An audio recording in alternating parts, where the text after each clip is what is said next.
So we got the 7th of March, and we are here in a C Club backstage area together with John Fred. Yeah, John Fred, yeah, from Blackstone Cherry. Hey. Hey, how you doing, buddy? I'm fine, and you? Yeah, good, doing good. Glad to be here in Berlin. So happy. We got to play tonight, and hope there's a lot of people come out. And it's your first headline show here in Berlin, because you played before here in Berlin with Motorhead as a support, and the last time with Alderbridge as a support, and now the third time here in Berlin and as a headliner show. Yeah, actually we did a headline show one time here, I think in 2009, 2008, and we did kind of a short headline run through Germany, and but we're obviously we've got 4 or 5 dates on this German run, so it's great, man. We played Munich last night, and it was really cool. Had a packed house, and every show on the tour has been sold out. So we can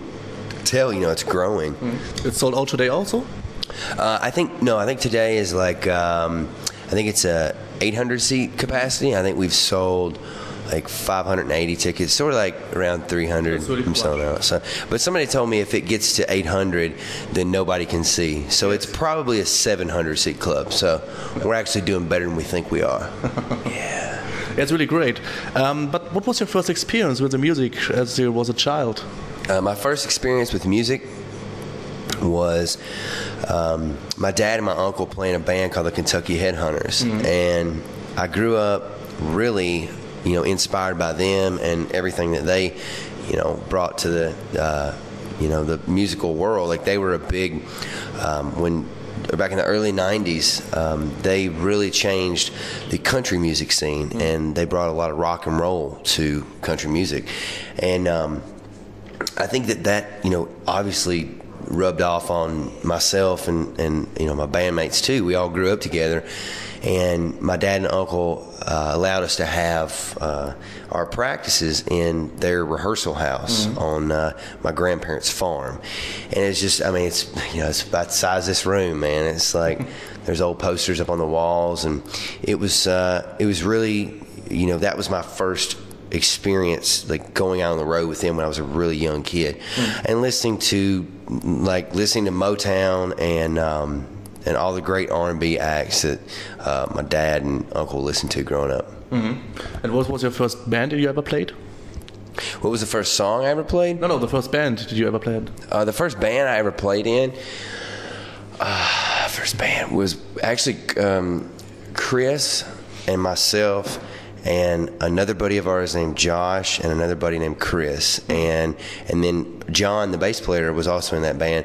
We all went to school with each other, so it's kind of like we had the same band like a couple years, and like people came in and out. But Chris and I actually got together when we were in 8th grade, and he got a guitar and I got a drum set from my uncle, and we started jamming. So we didn't really know what we were doing, but we knew we needed a bass player. So John played guitar, and we were like, man, why don't you play bass? Chris was like, I play guitar, why don't you pick up the bass and we'll have a 3-piece band. So he did that, and we jammed for a couple years, and then Ben came along through a buddy of ours, David, introduced us to him. And Ben was like into more, I think he was more into the heavy side of things. And then obviously, he brought a lot of his influences to the band. He's a big Elvis fan too. So it was really cool having all 4, guys get together, while we were still in high school. We were sophomores, juniors in high school. So it was not a typical garage band from America. That was more a country band. Or? No, we were just 4 young guys from the middle of Kentucky that, all we wanted to do was play music. So that's it was either get a job or farm or go to the Army or go to college. And like John and I went to college for a little bit, and then we were like, we're gonna have to put this on hold because we started getting record label interest. So, but music's been pretty much our whole thing ever since we started. And your wish was ever before to play drums, or was it okay? We need a drummer, and did you play drums? No, my dad got me a guitar when I was really young, and I couldn't ever play bar chords, which are like, you probably like the finger up. I couldn't do that.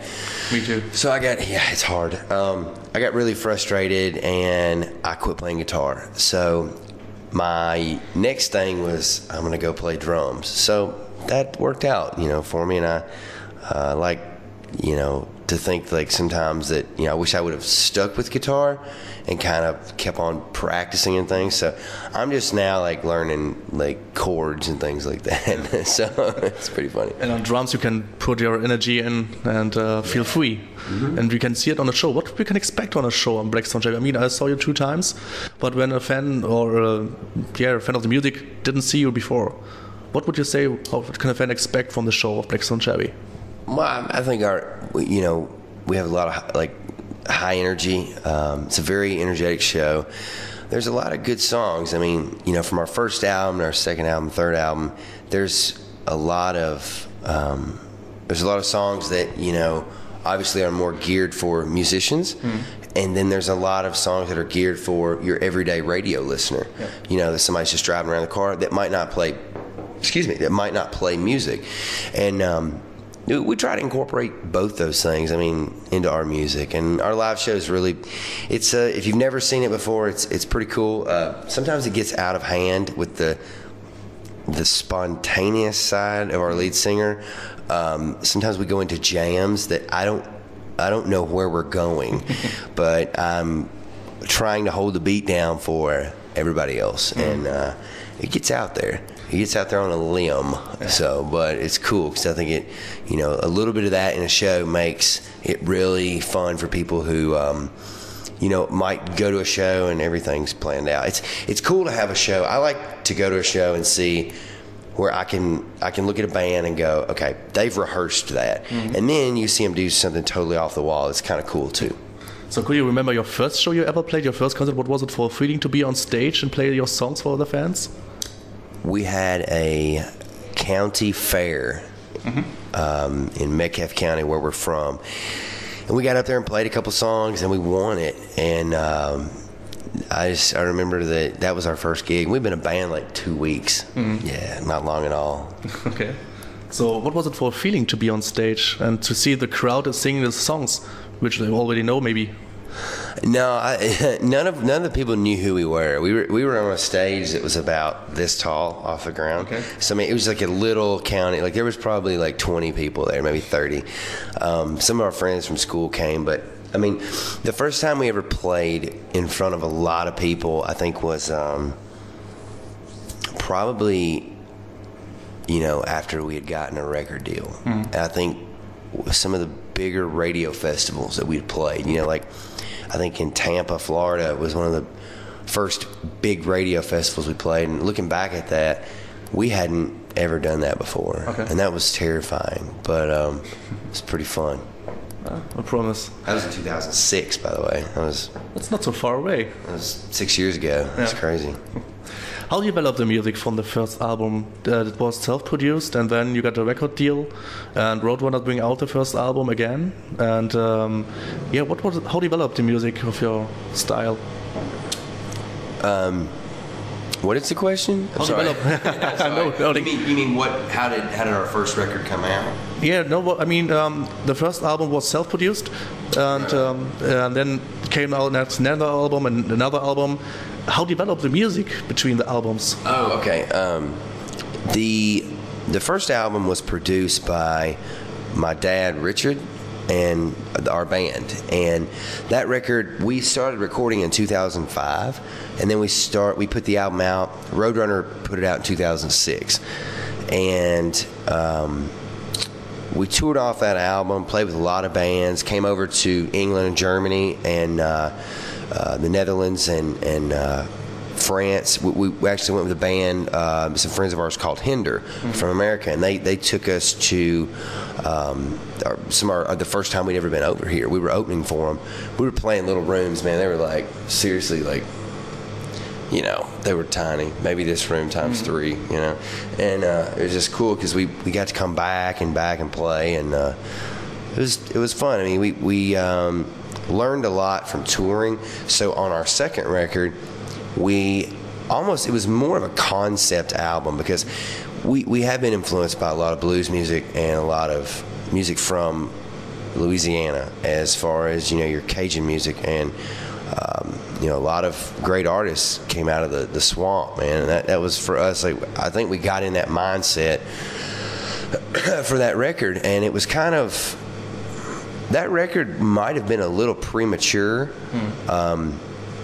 in a band's career. Like, I see bands do that record like their 5th record or their 4th, like, and I think we had our concept album second, which is kind of cool, you know. We toured off that record, did a lot of stuff, you know, played a lot of big festivals, Rock am Ring, Rock am Park, did you know, Download in England, Nova Rock in Austria. We did this thing called Hellfest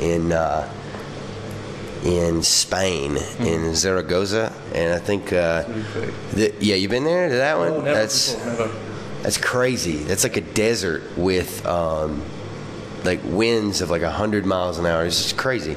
Like, our gear was just falling, but it was cool. We were playing there, and the same time in America, our song "Things My Father Said" was being played on CMT, which is country music television. So in America, we were on country music television, and in Spain, the same day, we're playing Hellfest with like Morbid Angel and like all. And I thought that was funny, man. You know how we can appeal to both audiences.